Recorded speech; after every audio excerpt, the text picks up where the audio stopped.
বার্ষাদ সিঙ্গারা আনতে পারল না। আজ সিঙ্গারা বানানোর কারিগর আসেনি। বার্ষাদ ফিরল কাক ভেজা হয়ে। নীলুফার বলল, এ কি অবস্থা, এমন করে ভিজলে কি করে? ইচ্ছে করেই ভিজলাম ভাবি। যখন দেখলাম সিঙ্গারা বানানোর কারিগর আসেনি, তখন এমন মেজাজ খারাপ হলো যে রাস্তায় কিছুক্ষণ দাঁড়িয়ে থাকলাম। বৃষ্টিতে ভিজে যদি গরম মেজাজ একটু ঠান্ডা হয়। ঠান্ডা হয়েছে? কিছুটা হয়েছে। নীলুফার বলল, আমাকে এখন যেতে হবে, তুমি অপেক্ষা করো। আমার মোবাইল টেলিফোন খোলা থাকবে। মেয়েটা যদি এসে পড়ে আমাকে টেলিফোন করবে। আচ্ছা, না এলেও করবে। কি হয়েছে পুরোপুরি না জানা পর্যন্ত আমার অস্থির ভাব যাবে না। ভাবি, 4টার পর নিউজ বুলেটিন প্রচার করা হবে। নীলুফার বলল, তোমাকে আমি এখন ছোট্ট একটা উপদেশ দিতে চাই। দেব? দিন। ঠান্ডায় তোমার গা কাঁপছে। তোমাকে দেখেই মনে হচ্ছে তোমার জ্বর আসবে। 4টা পর্যন্ত অপেক্ষা করার দরকার নেই। তুমি চলে যাও। কাজী সাহেবকে বলে যাও, ঐন্দ্রিলা নামের মেয়েটা এলে যেন তোমাকে সঙ্গে সঙ্গে খবর দেওয়া হয়। ঠিক আছে? বার্ষাদ হাসল, কিছু বলল না। নীলুফার বলল, বাসায় যেতে না চাও, এখানেই থাকো, অপেক্ষা করো। একটা টাওয়াল জোগাড় করে মাথাটা মোছার ব্যবস্থা করো। বার্ষাদ আবারও হাসল। তার মাথায় অন্য পরিকল্পনা খেলা করছে। তার ইচ্ছা করছে ঝুম বৃষ্টিতে ভালো মতো ভিজে সত্যি সত্যি একটু অসুখ বাঁধাতে। বেশ কিছুদিন ধরে তার শরীর অতিরিক্ত রকমের ভালো যাচ্ছে। অসুখ বিসুখ কিছু হচ্ছে না। শেষবার হলো ভাইরাল ফিভার। বিছানায় 3 দিন শুয়ে থাকা। বিছানা থেকে উঠে বসলেই মাথা চক্কর দিত। চক্করটা খারাপ লাগতো না। পর্দা সরিয়ে আকাশের দিকে তাকালে চোখ কড়কড় করত, মাথা ধকধক করত। দুইটাই কেন জানি তার ভালো লাগতো। অসুখও উপভোগ করতে জানতে হয়। বার্ষাদ বৃষ্টির মধ্যে দাঁড়ালো। ভেজার উদ্দেশ্যে বৃষ্টি নামলেই বৃষ্টি কেন জানি কমে যায়।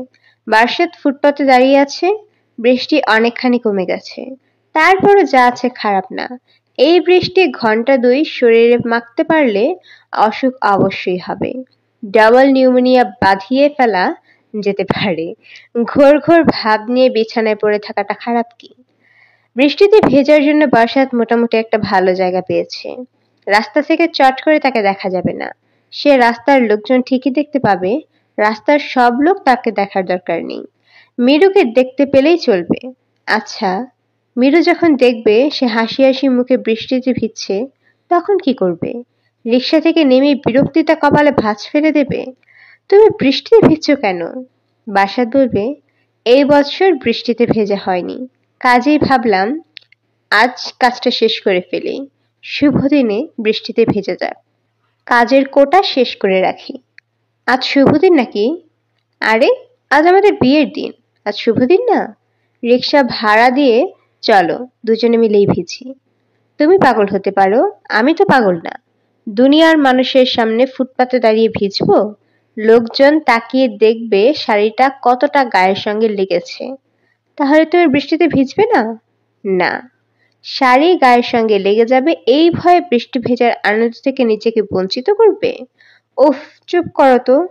রবীন্দ্রনাথের ওই গানের লাইনটা তুমি মনে করলে কিন্তু শাড়ির ভেজার কথা আর তোমার মাথায় আসবে না। দুহাত তুলে ঘুরে ঘুরে বৃষ্টিতে ভিজতে ইচ্ছে করবে। কোন গান? এসো করো স্নান নবধারা জলে, এসো নিপবনে ছায়াবিথি তলে। বার্ষাদ শোনো, তুমি অনেকদিন আমার সঙ্গে আছো ঠিকই, কিন্তু তুমি আমাকে সে অর্থে চেনো না। আমার মধ্যে প্রকৃতি প্রেম নেই। বৃষ্টি দেখলেই আমার ভিজতে ইচ্ছা করে না। রেগে যাচ্ছ কেন? রাখছি না। তোমার নায়ক টাইপ কথা শুনে বিরক্ত হচ্ছি। তুমি কি জানো তুমি মানুষকে খুবই বিরক্ত করতে পারো? জানি। বৃষ্টিতে ভেজার এই ঢংটা না করে তুমি দয়া করে রিকশায় উঠবে? তোমার সঙ্গে? হ্যাঁ, আমার সঙ্গে। তোমার নতুন শাড়ি ভিজে যাবে তো। ভিজুক, তুমি উঠে এসো। এখন উঠতে পারবো না। ছোট্ট একটা কাজ আছে। কাজটা শেষ করে উঠতে হবে। কি কাজ? নীলুফার নামের একটি মেয়েকে নিউজ বুলেটিন পাঠাতে হবে। তার মোবাইলে টেলিফোন করে জানাতে হবে যে তুমি এসেছো। বিয়েটা শেষ পর্যন্ত হচ্ছে। হাসছো কেন? হাসছি কারণ আমি আসিনি। আমাদের বিয়ে হচ্ছে না।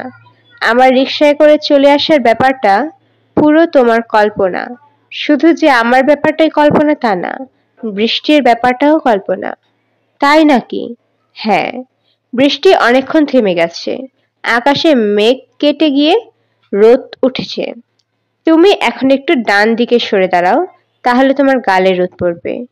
মিরু, তোমার হাতে কি ঘড়ি আছে? না, আমার হাতে ঘড়ি নেই। আমি কল্পনার মিরু। কল্পনার মিরুর হাতে ঘড়ি পড়ে না, বাস্তবের মিরু পড়ে। ঘড়ি দিয়ে কি হবে? চাটা বাজছে কিনা তাই দেখতে যাচ্ছি। তোমার নিজের হাতে ঘড়ি আছে? ঘড়িটা দেখে সময় জেনে নাও। আমার ধারণা 4টার বেশি বাজে। বারাসাত ঘড়ি দেখলো, 4টা 25 বাজে। মিরুর জন্য আর অপেক্ষা করার দরকার নেই, এখন চলে যাওয়া যেতে পারে। একটা টেলিফোন নীলুফার ভাবিকে করতে হবে। উনি নিশ্চয়ই টেলিফোনের জন্য অপেক্ষা করে আছে। হ্যালো ভাবি। হ্যাঁ। মিরু আসেনি। I am sorry to hear that. তুমি কোথায়? আমি এখনো কাজী অফিসের আশেপাশে। টেলিফোন শেষ করেই রওনা দিব। কোথায় রওনা দিবে? আমার দুঃসম্পর্কের এক মামার বাগান বাড়িতে 48 ঘন্টা কাটানোর অনুমতি নিয়েছিলাম, ওইখানে যাব। বাগান বাড়িটা কোথায়? কালিয়াকৈরের কাছে। আমি একটা সাজেশন দিই? দিন। একা একা কালিয়াকৈর যাওয়ার কোনো মানে হয় না। আজ কোথাও যাবার দরকার নেই, ঢাকাতেই থাকো। মিরু মেয়েটার বাসায় যাও, খোঁজ নাও তার কি হয়েছে। তার কিছু হয়নি, সে ভালো আছে। সে আমাকে মাথা থেকে ঝেড়ে ফেলেছে। এখন তার বাসায় গেলে দেখব সে তার মার সঙ্গে সাপ লুডো খেলছে। উল্টোটাও হতে পারে, সে হয়তো কোনো সমস্যায় পড়েছে। তুমি আজ বাগান বাড়িতে যাবার আইডিয়া বাদ দাও। বাদ দিতে পারবো না, আমাকে আজ যেতেই হবে। সেখানে 3জন বেহালাবাদক ঠিক করা আছে, তারা আজ দুপুর থেকেই বসে আছে। তোমার শরীর ঠিক আছে তো? তোমার কথাবার্তা কেমন যেন জড়ানো মনে হচ্ছে। শরীর ঠিক আছে। কালিয়াকৈর যাবার আগে কি আমার বাসায় আসা যাবে? 1 কাপ চা খেয়ে যাবে? চেষ্টা করব। চেষ্টা না, চলে এসো। তোমাকে ইন্টারেস্টিং কিছু কথা বলবো। তোমার কালিয়াকৈর যাওয়া আমি আটকাচ্ছি না। তুমি যাও, তবে যাবার আগে আমার এখানে 1 কাপ চা খেয়ে যাও। ভাবি, কটা বাজে বলতে পারবেন? আমার হাত ঘড়িটা কাজ করছে না, বৃষ্টিতে ভিজে নষ্ট হয়ে গেছে। এখন বাজছে 5টা 6। তুমি আসছো তো? বারাসাত জবাব না দিয়ে টেলিফোন রেখে দিল। সে পরিষ্কার বুঝতে পারছে তার জ্বর এসেছে। এই জ্বর চট করে যাবার জ্বর না, জ্বর তাকে ভোগাবে, চিৎ করে বিছানায় ফেলে দেবে। মিরু তার ছোট ফুপুর দিকে তাকিয়ে বলল, ফুপু কয়টা বাজে? সুলতানা বলল, 5টা 10 বাজে। মিরু বলল, ফুপু আমি এখন চলে যাব। সুলতানা অবাক হয়ে বললেন, তোর বাবার এই অবস্থা তুই কোথায় চলে যাবি? তোর মাথাটা কি খারাপ হয়ে গেছে? মিরু বলল, বাবার অবস্থা এখন ভালো। ডাক্তাররা বলেছেন বিপদ কেটে গেছে। তোমরা সবাই চলে এসেছো, এখন আমার কি দরকার? তুই দেখি সত্যি সত্যি পাগল হয়ে গেছিস। তোর তোর দরকার থাকবে না। তোমরা যা পারো করো। হাসপাতাল আমার পছন্দের জায়গা না। হাসপাতালে ঢুকলে আমার দম বন্ধ হয়ে আসে। দম বন্ধ অবস্থায় অনেকক্ষণ ধরে আছি, এখন আমাকে যেতেই হবে। কোথায় যেতে হবে? মিরু স্বাভাবিক গলায় বলল, কাজী অফিসে যাব ফুপু, আজ আমার বিয়ে। সুলতানা বিরক্ত গলায় বললেন, সবসময় ঠাট্টা ফাজলামি করিস, এইসব ভালো না। তোর ওপর দিয়ে খুব ধকল গেছে, বুঝতে পারছি মাথা উলিয়ে গেছে। যা কিছুক্ষণের জন্য ঘুরে আয়। নাসেরকে বলে দিচ্ছি ও তোকে নামিয়ে দেবে। নাসেরটা আবার কে? নাসেরের সঙ্গে তো আজ ভোরে একগাথা কথা বললি, এর মধ্যেই ভুলে গেছিস? তোর কি হয়েছে বলতো? মীরু ক্লান্ত গলায় বলল, ফুপু আমার কিছু হয়নি, আমি ভালো আছি। আর শোনো, তোমাকে পৌঁছে দিতে হবে না, আমি রিক্সা নিয়ে নেব। নাসেরের সঙ্গে গাড়ি আছে, তুই রিক্সা নিয়ে যাবি কেন? তুই আয় তো আমার সঙ্গে, তোকে গাড়িতে তুলে দিয়ে আসি। মীরু অদ্ভুত ভঙ্গিতে হাসল। সুলতানা বললেন, হাসছিস কেন? মীরু বলল, জানি না কেন হাসছি, মনে হয় আমার মাথা খারাপ হয়ে গেছে। সুলতানা বললেন, তুই এক কাজ কর, যেখানে যাবি আমাকে সঙ্গে করে নিয়ে যা। তোর ভাবভঙ্গি এলোমেলো, তোকে একা ছাড়া যাবে না। মীরু বলল, তুমি তোমার অসুস্থ ভাইকে ফেলে আমার সঙ্গে বেড়াতে বের হবে? নিজের ভাই মরে যাচ্ছে। সুলতানা বিরক্ত গলায় বললেন, মরে যাচ্ছে কি? কথা বলার স্টাইলটা তোর এরকম হয়ে যাচ্ছে কেন? তুই আমার চেয়ে ভালো জানিস যে ভাইজানের অবস্থা এখন ভালো, সব বিপদ কেটে গেছে। মীরা হাই তুলতে তুলতে বলল, ফুপু, বেশি করে চিনি দিয়ে আমাকে এক কাপ চা খাওয়াও, তারপর ডলে ডলে আমার মাথায় তেল দিয়ে দাও। সুলতান অবাক হয়ে মিরুর দিকে তাকালেন। মিরু ফিক করে হেসে দিয়ে বলল, তুমি কি ভাবছো আমার মাথা খারাপ হয়ে গেছে? তোমাকে হকচকিয়ে দেওয়ার জন্য হঠাৎ চায়ের কথা বলেছি। আমার অবশ্য চা খেতে ইচ্ছে করছে, মাথায় তেল দিতেও ইচ্ছে করছে। ফুপু, তুমি কি জানো এই পৃথিবীতে তোমার চেয়ে ভালো করে কেউ মাথায় তেল দিতে পারে না? তেল দেওয়ার পর চুলের গোছা ধরে তুমি যে টুকুস করে টান দাও, এক্কেবারে স্বর্গীয় টান। নাসিরকে বলে দিচ্ছি, ও তোকে ভালো কোনো রেস্টুরেন্টে চা খাইয়ে দেবে। মাথায় তেল দিয়ে দেবে না? সুলতানা হেসে ফেলল। মিরু এমন সব মজার মজার কথা বলে, না হেসে থাকা সম্ভব না। মিরু গম্ভীর গলায় বলল, আমি নাসের ফাসের কাউকে সঙ্গে নেব না। তোমার বরকাটা খুলে দাও। তুমি কি আমাকে দিতে পারবে? সুলতানা ধমক দেওয়ার ভঙ্গিতে বললেন। তাকালেন। মিরু বলল, আমার এখন এমন ভাবে যাওয়া উচিত যাতে আমাকে কেউ চিনতে না পারে। বোরকার অনেক উপকারিতা আছে। মিরু, বোরকা নিয়ে কোনো রসিকতা করবি না। এই রসিকতা আমার পছন্দ না। মিরু বলল, আচ্ছা যাও, তোমার এই মহান পোশাক নিয়ে আমি কোনো রসিকতা করব না। এখন বিদায় হচ্ছি। তোর বাবার সঙ্গে দেখা করে যা। মিরু অনিচ্ছা সত্ত্বেও ইন্টেন্সিভ কেয়ার ইউনিটের ভিতরে ঢুকলো। তার বাবার বিছানার সামনে দাঁড়ালো। আফজাল সাহেব ঘুমের ওষুধের কারণে সারাক্ষণই ঘুমাচ্ছেন। তারপরেও মিরু যখন বলল, বাবা আমি এখন যাচ্ছি, আফজাল সাহেব চোখ মেললেন এবং একটা হাত বাড়িয়ে দিলেন। হাত বাড়ানোর অর্থ হচ্ছে হাত ধরা। মিরু হাত ধরল না। সহজ স্বাভাবিক গলায় বলল, বাবা আমি যাচ্ছি, তুমি রেস্ট নাও। আফজাল সাহেব বললেন, আচ্ছা গোমা। মিরু বলল, তোমার দুশ্চিন্তার এখন আর কিছু নেই। ঢাকা শহরে আমাদের যত আত্মীয় স্বজন আছেন সবাই চলে এসেছে। আজ বিকালে ঢাকার বাইরের আত্মীয় স্বজনরা আসতে শুরু করবেন। তারা কেউই সহজে যাবে না। চিড়িয়াখানা, শিশু পার্ক, লালবাগের কেল্লা এসব দেখে বেড়াবে। আফজাল সাহেব মেয়ের কথায় হেসে ফেললেন। কারো রসিকতায় তিনি কখনো হাসেন এমন উদাহরণ নেই। হার্ট অ্যাটাকের পর সম্ভবত তার মানসিকতার কোনো পরিবর্তন হয়েছে। মিরুর কথা শুনে তিনি যে শুধু হাসলেন তা না, অনেকক্ষণ ধরে হাসলেন। মিরু বলল, বাবা তুমি ঘুমাও। ঘুমিয়ে ঘুমিয়ে হার্ট ঠিক করো, হার্টকে রেস্ট দাও। আফজাল সাহেব বললেন, তুই নিজেও রেস্ট নে, তোর উপর দিয়ে একটা বিরাট ধকল গেছে। বুকে ব্যথা ট্যাথা এসব এখন আর নেই তো? না। মিরু শোন, তুই না থাকলে তো আমি আজ মরেই যেতাম রে মা। আফজাল সাহেবের চোখে পানি এসে গেল। তার ইচ্ছা করলো কিছুক্ষণ মেয়ের হাত ধরে থাকতে। তিনি আবারও তার ডান হাত মেয়ের দিকে বাড়ালেন।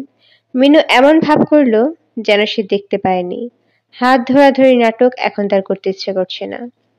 নাসের নামের ভদ্রলোকের গাড়ি করে মিরু রওনা হয়েছে। ভদ্রলোক নিজে গাড়ি চালাচ্ছেন, কাজেই মিরুকে বসতে হয়েছে ড্রাইভারের পাশের সিটে। এই ভদ্রলোক কে? তাদের কোনো ধরনের আত্মীয় তা মিরু ধরতে পারছে না। ভোররাত থেকে ভদ্রলোক গাড়ি নিয়ে ডিউটি দিচ্ছেন, কাজেই ঘনিষ্ঠ আত্মীয় হবার কথা। ঘনিষ্ঠ আত্মীয় হলে মিরুর চেনার কথা, সে চিনতে পারছে না। মিরুর মনে ক্ষীণ সন্দেহ, এই ভদ্রলোকই সুলতানা ফুপুর ঠিক করা পাত্র, যার সঙ্গে মিরুর বিয়ে দেবার জন্য সুলতানা ফুপু প্রায় জীবন দিয়ে দিচ্ছেন। কিন্তু সে ছেলের নাম তো নাসির না, তার নাম অন্য কিছু, মুঘল রাজবাদশাহ নামের একটা নাম। ভদ্রলোকের মাথা ভর্তি টাক। এরকম টেকো মাথার কাউকে ফুপু তার পাত্র হিসেবে ঠিক করবেন তা ভাবা যায় না। তাছাড়া পাত্ররা কখনো হাসপাতালে ডিউটি দেয় না, তারা ভাব ধরে দূরে দাঁড়িয়ে থাকে। হাসপাতালে ডিউটি দেয় গরিব প্রেমিকরা। মিরুর ঘন ঘন হাই উঠছে। বাবাকে নিয়ে তার খুব টেনশন হয়েছে।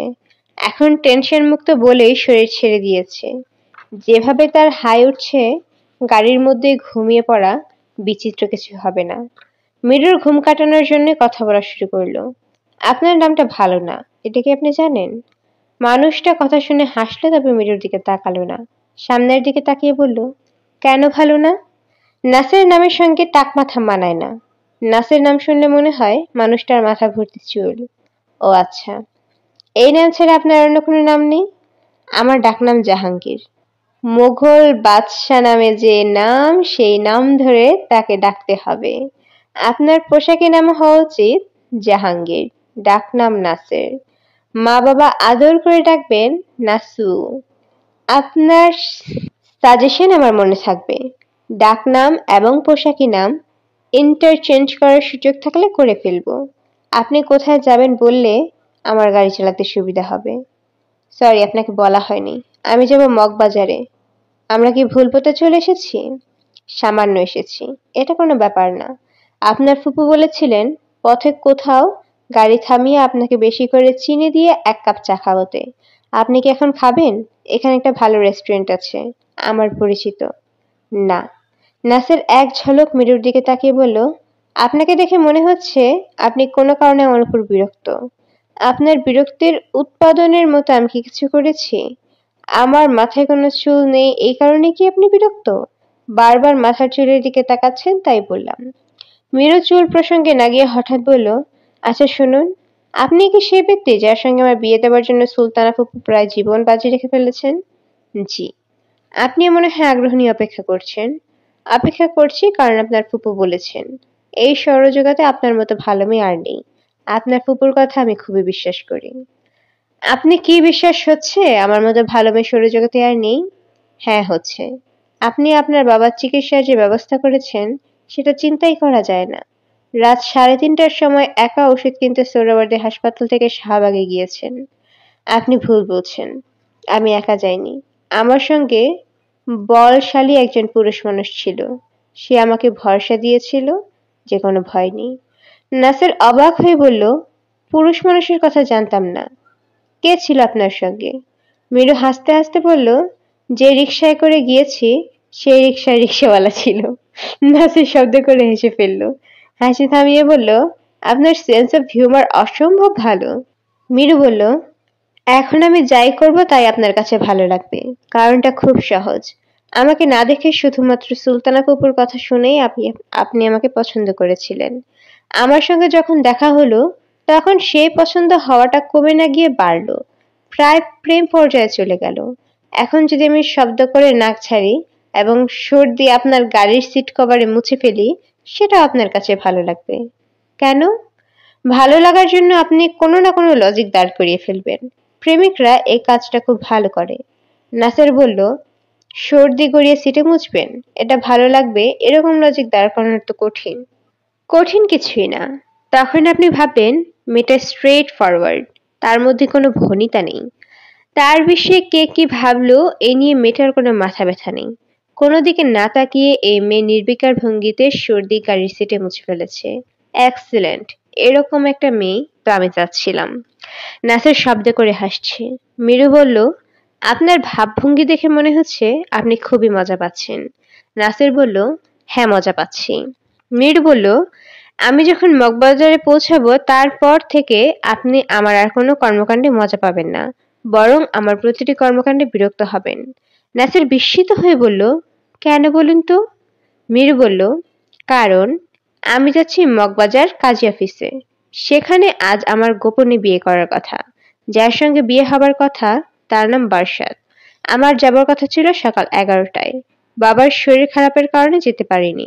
আমার মনে হয় না বারসাত এখন আমার জন্য বসে আছে, তারপরেও খোঁজ নেবার জন্য যাচ্ছি। এখন বলুন, আমাকে কি আপনার অসহ্য মনে হচ্ছে না? নাসের বলল, না মনে হচ্ছে না।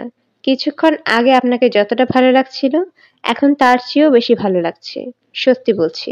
বারসাত সাহেব যদি থাকেন এবং আপনাদের বিয়েটা হয় তাহলে আমি বিয়ের সাক্ষী হিসেবে আমাকে অফার করব। বারসাতকে কাজী অফিসে পাওয়া গেল না। মিরু নাসিরকে সঙ্গে নিয়ে বারসাতের মেসে গেল। সেখানেও সে নেই। নাসির বলল, আপনাকে খুবই ক্লান্ত লাগছে, আসুন 1 কাপ চা খাই। মীরা বলল, চলুন চা খাই। এখন মনে পড়েছে আমি দুপুরেও কিছু খাইনি। খিদের জন্যই আমার মাথা ধরেছে। আমি আপনার মাথা ধরা সারিয়ে দেব। কিভাবে? খুব ভালো চা খাওয়াবো। তারপর আপনার মাথা ধরা না সারা পর্যন্ত আপনাকে গাড়িতে ঘুরিয়ে নিয়ে বেড়াবো। মীরা চোখ বন্ধ করে ফেলল।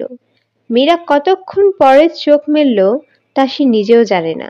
তার কাছে মনে হলো সে দীর্ঘ সময় ঘুমের পরে জেগে উঠেছে। ঘুমের ভেতর নানা ধরনের স্বপ্ন সে দেখে ফেলেছে। স্বপ্নের মধ্যে গা ছমছমানো বিশেষ স্বপ্ন আছে। সে ক্লাসে বসে আছে, গায়ে শুধু একটা পাতলা চাদর, আর কিছুই নেই। এই চাদরটা আবার হাঁটুর উপরে রাখা। স্যার বললেন, এই যে চাদর গায়ে মেয়ে, আজকের ক্লাসের পড়া বুঝেছ? মেয়েরা হ্যাঁ-সূচক মাথা নাড়ল। তাহলে এক কাজ করো, বোর্ডে চলে এসো। বোর্ডে এসে সবাইকে বুঝিয়ে দাও। স্যার, আমি বোর্ডে যেতে পারবো না, আমার একটু অসুবিধা আছে। কি অসুবিধা? সেটা স্যার বলতে পারবো না। কোনো অজুহাত আমি শুনতে চাচ্ছি না। এসো বোর্ডে, এসো বলছি। মীরার তখন ঘুম ভাঙল। সে দেখল গাড়ি রাস্তার উপর থেমে আছে। গাড়ির উপর মুষলধারে বৃষ্টি পড়ছে। নাসির নামের মানুষটার ড্রাইভারের সিটে ঝিম ধরে বসে আছে। নাসির হাসি মুখে বলল, ঘুম ভেঙেছে? মেরু বলল, আমরা কোথায়? নাসির বলল, আমরা রাস্তায়। রাস্তা কাটা ছিল, বৃষ্টির পানিতে পুরো রাস্তা ঢাকা। বুঝতে পারিনি গাড়ি নিয়ে খাদে পড়ে গেছি। আপনি গভীর ঘুমে ছিলেন, কিচ্ছু বুঝতে পারেননি। আমাকে ডাকলেন না কেন? এত আরাম করে ঘুমোচ্ছিলেন, ডাকতে মায়া হলো। আমি কতক্ষণ ঘুমিয়েছি? 1 ঘন্টা 10 মিনিট। বলেন কি? আপনি এতক্ষণ কি করলেন? ঝিম ধরে বসে থাকলাম, বৃষ্টি দেখলাম। চা খাবেন? এখানে চা কোথায় পাবেন? আমি মোবাইলে টেলিফোন করে চা নিয়েছি। ফ্লাক্স ভর্তি গরম চা এবং সিঙ্গারা আছে। চা দিই? মিরু বলল, দিন। আপনি দেখে খুবই গোছানো মানুষ। নাসির বলল, আমি অবশ্যই গোছানো, তবে মেয়েরা গোছানো মানুষ পছন্দ করে না। মেয়েরা পছন্দ করে অগোছালো মানুষ। আপনার এরকমই ধারণা? জি। গাড়ি যখন খাদে পড়লো, তখন যদি হইচই করে আপনার ঘুম ভাঙাতাম, খুবই অস্থির হয়ে যেতাম, সেটা আপনি অনেক বেশি পছন্দ করতেন। মিরু বলল, ঝুম বৃষ্টিতে গাড়িতে বসে আরাম করে চা খাচ্ছি, সিঙ্গারা খাচ্ছি, এটা আমার বেশ পছন্দ হচ্ছে।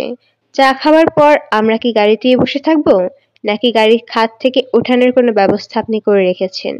নাসির হাসি মুখে বলল, চা খাবার পর আপনাকে নিয়ে একটা মাইক্রোবাসে উঠবো। মাইক্রোবাস আনানো হয়েছে। আমার লোকজন মাইক্রোবাসে বসে আছে। তারা এসে খাদে পড়া গাড়ি তুলবে। আমরা মাইক্রোবাস চালিয়ে চলে যাব। মিরু ছোট্ট নিঃশ্বাস ফেলল। আপনি ঠিকই বলেছেন। এত গোছানো মানুষ মেয়েরা পছন্দ করে না। যখন গরম চা খাচ্ছিলাম, তখন আপনাকে ভালো লাগছিল। বিপদ থেকে উদ্ধারের সব ব্যবস্থা করে রেখেছেন শুনে আর ভালো লাগছে না। এখন আপনাকে রোবট রোবট লাগছে। নাসিরের অফিসের লোকজন ছাতা হাতে চলে এসেছে। মিরু কিছুক্ষণ ভুরু কুঁচকে তাদের দেখলো, তারপর নাসিরের দিকে তাকিয়ে বলল, আমার কেন জানি গাড়ি থেকে নামতে ইচ্ছে করছে না। আমি কি আরেক কাপ চা খেতে পারি? অবশ্যই পারেন। নাসির কাপে চা ঢেলে এগিয়ে দিল। মিরু বলল, আপনাকে অন্যরকম লাগছে। কেন অন্যরকম লাগছে? বুঝতে পারছি না। নাসির বলল, আমাকে অন্যরকম লাগছে কারণ আমার মাথার টাক আমি ঢেকে ফেলেছি, ক্যাপ পরেছি। মিরু বলল, আশ্চর্য, এ ব্যাপারটা আমি লক্ষ্যই করলাম না। কেন? নাসির বলল, আপনার পর্যবেক্ষণ শক্তি খুব ভালো বলেই আপনি লক্ষ্য করেননি। যাদের পর্যবেক্ষণ শক্তি খুব ভালো হয়, তারা প্রায় খুব কাছের জিনিস দেখতেই ভুলে যায়। নীরু নাসিরের দিকে তাকিয়ে আছে। নাসির কি কোনো বিশেষ উদ্দেশ্য নিয়ে কথাগুলি বলছে? সেরকম মনে হচ্ছে না। আবার কেন জানি মনে হচ্ছে। মিরু বলল, ভালো কথা। আপনি কি আমার নাম জানেন? আপনার নাম মিরু। মিরু, আমার নাম ঠিকই আছে, কিন্তু আমার এই নামটা আমার অপছন্দের। আমার পছন্দের নাম ঐন্দ্রিলা। আমার চা খাওয়া শেষ হয়েছে, এখন আমি নামবো। নাসির বলল, আমরা কি আরেকবার বারসাত সাহেবের মেসে খোঁজ নিয়ে দেখবো উনি ফিরেছেন কিনা? মিরু ক্লান্ত গলায় বলল, না, আমি বাসায় যাব। আপনার কি মাথা ধরা কমেছে? হ্যাঁ, কমেছে। যেভাবে ভুরু কুঁচকে আছেন, মনে হচ্ছে না মাথা ধরা কমেছে। না কমলেও সমস্যা নেই। আমি চাচ্ছি না আপনার মাথা ধরা নিয়ে আপনি বাসায় যান। কি বলতে চাচ্ছেন পরিষ্কার করে বলুন। নাসির শান্ত গলায় বলল, আপনার সঙ্গে হয়তো আর দেখা হবে না। আমাদের শেষ দেখায় হাইফেনের মতো থাকবে মাথা ব্যথা। এই হাইফেনটা না থাকলে ভালো হয় না? মিরু বলল, আমাকে বাসায় নামিয়ে দিন, আমার কথা বলতে ভালো লাগছে না। বারসাতের মুখের উপর অনেকক্ষণ ধরে দুইটা মাছি ভনভন করছে। একটা বড়, একটা ছোট। বড়টার রং ঘন নীল। বারসাত বিস্মিত চোখে মাছি দুইটার দিকে তাকিয়ে আছে। বৃষ্টি বাদলার সময় মাছি ওড়ে না। বৃষ্টি শুরু হলেই মাছিরা যে যেখানে আছে সেখানেই ঝিম ধরে বসে থাকে। বৃষ্টির পানি পাখায় লাগলে মাছিদের উড়তে অসুবিধা হয় বলেই তাদের এই সাবধানতা। অথচ এই দুইটা মাছি উড়েই যাচ্ছে। বাইরে মুষলধারে বৃষ্টি হচ্ছে, সেদিকেও তাদের নজর নেই। তারা উড়ে উড়ে জানালা পর্যন্ত যাচ্ছে, আবার কেন জানি ফিরে এসে বারাসাতের নাকার কাছাকাছি উড়োউড়ি করছে। বারাসাতের কেন জানি মনে হচ্ছে এই মাছি দুইটার একটা, বড়টা, যেটার গায়ের রং ঘন নীল, সেটা বারাসাতের নাকের ফুটো দিয়ে ঢুকে পড়ার চেষ্টায় আছে। যে কোনো মুহূর্তে সে এই কাজটা করে ফেলবে। খুবই অদ্ভুত চিন্তাভাবনা। মাছিরা এমন কাজ কখনো করবে না। তারা জাপানি কামাকাজি পাইলট না, বারাসাত সাদের শত্রুও না। তারপরেও সে এই চিন্তা মাথা থেকে দূর করতে পারছে না। জ্বর বেশি হলে মানুষের মাথায় উদ্ভট চিন্তা আসে। বারাসাতের গায়ে জ্বর, বেশ ভালোই জ্বর। মাথার ভেতরে এরোপ্লেন চড়ার মতো শব্দ হচ্ছে। জ্বর খুব বেড়ে গেলে মাথার ভেতর এরোপ্লেন চলার মতো শব্দ হয়। এরকম জ্বর তপ্ত মাথায় উদ্ভট চিন্তা আসতেই পারে। বারাসাত শুয়ে আছে তার দুঃসম্পর্কের মামার বাগান বাড়িতে। বাড়িটির নাম পদ্ম। কাঠের একতলা বাড়ি, বড় বড় জানালা। জানালা খুললেই চোখে পড়ে বাড়ির পেছনের পদ্ম পুকুর। পুকুরে সত্যিকারের পদ্ম ফুটে আছে। মীরু এই বাড়ি দেখলে মুগ্ধ হয়ে যেত। সেটা সম্ভব না। মীরু আসেনি। বারাসাতকে একা আসতে হয়েছে। বারাসাত ৩ জন বেহালাবাদক ঠিক করে রেখেছিল। এরা পদ্ম নামের বাড়ির উঠানে বসে থাকবে। বারাসাত এবং মীরুর বাড়ির গেট দিয়ে ঢুকতে দেখলেই তারা বেহালা বাজাতে শুরু করবে। লীলাবালি লীলাবালি, বড় যুবতী কন্যা, কি দিয়া সাজাইতাম তরে। বারাসাতকে আসতে দেখে ৩ বেহালাবাদকের মধ্যেই ২ জন বারান্দায় সোফায় লম্বা হয়ে ঘুমিয়ে পড়েছিল। একজন জেগেছিল, সেই উঠে বসল এবং বারাসাতকে একা ঢুকতে দেখে খানিকটা বেদিশা হয়ে গেল। তারপরেও সে বেহালা হাতে নিল। বাজাবে নাকি বাজাবে না এই ভঙ্গিতে তাকালো। বারাসাত বলল, লাগবে না, বেহালা বাজানোর দরকার নেই। বেহালাবাদক বলল, আপনার কি হয়েছে? চোখ টকটকা লাল। বারাসাত বলল, আমার কিছু হয় নাই, চোখে লাল রং মেখেছে। আপনাদের তো টাকা পয়সা আগেই দিয়ে দিয়েছি, এখন বাড়ি চলে যান, বিদায়। বাজনা বাজাবো না? বাজনা বাজাতে হবে না।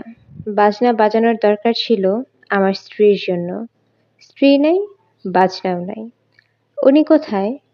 জানি না উনি কোথায়। আপনারা বিদায় হন। Tata, bye bye. ভাই সাব, আপনার কি জ্বর? আপনি তো দাঁড়ায় থাকতে পারতেছেন না। বারাসাত বলল, দাঁড়িয়ে থাকতে না পারলেও কোনো সমস্যা নেই। আমি এক্ষুনি বিছানায় শুয়ে পড়ব। ১ মাস ঘুমাবো। গিনিস বুক অফ রেকর্ডে নাম তুলে ফেলব। একবিংশ শতাব্দীর রিপ ভ্যান উইঙ্কেল। বারাসাত কতক্ষণ ঘুমোচ্ছে বা কতক্ষণ ঘোরের মধ্যে আছে তা সে জানে না। তার কাছে মনে হচ্ছে সে বেশিরভাগ সময় অচেতন অবস্থাতেই থাকে। মাঝে মাঝে সামান্য চেতনার মতো আসে, তখন পদ্ম নামের বাগান বাড়ির কেয়ারটেকারের সঙ্গে তার কিছু কথাবার্তা হয়। কেয়ারটেকারের নাম রফিক। রফিকের চেহারা বারাসাতের কাছে এক এক সময় এক এক রকম মনে হয়।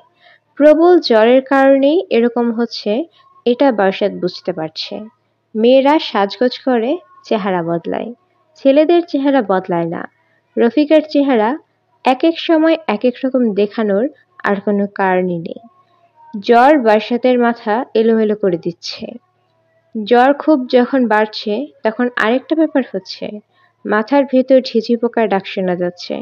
এক পর্যায়ে ঝিঝি পোকারা ডাক বেহালার ডাকের মতো দিচ্ছে। একই রকম শব্দ। মনে হচ্ছে ৩ বেহালাবাদক বাজাচ্ছে, লীলাবালি লীলাবালি, বড় যুবতী কন্যা, কি দিয়া সাজাইতাম তরে। বারাসাত ডাকল, রফিক, রফিক। রফিক প্লেটে করে কাটা পেঁপে নিয়ে ঢুকল। যে কোনো ধরনের খাদ্যদ্রব্য দেখলেই বারাসাতের সমস্ত শরীর মোচড় দিয়ে ওঠে। ইচ্ছা করে খাদ্যদ্রব্য যে নিয়ে ঢুকেছে তার গায়ে বমি করে ভাসিয়ে দেয়। এবারও একই ঘটনা ঘটল। বারাসাত নিজেকে সামলে আরো অনেক চেষ্টা করে প্রায় আদুলে গলায় বলল, কেমন আছো রফিক? রফিক হড়বড় করে বলে ফেলল, আমি তো ভালোই আছি। আপনার অবস্থাটা কি কন